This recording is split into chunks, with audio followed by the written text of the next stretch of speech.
Quick guide: how to turn off liquid glass effects on your iPhone in 1 minute. Step 1.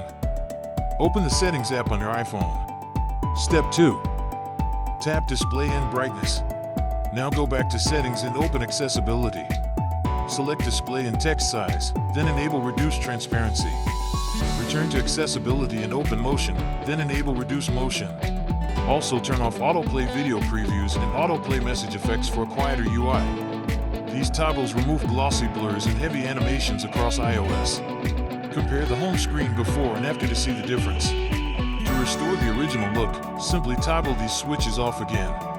Quick tip: if some animations still appear, restart your iPhone to apply changes fully. Recap: open Settings, go to Accessibility.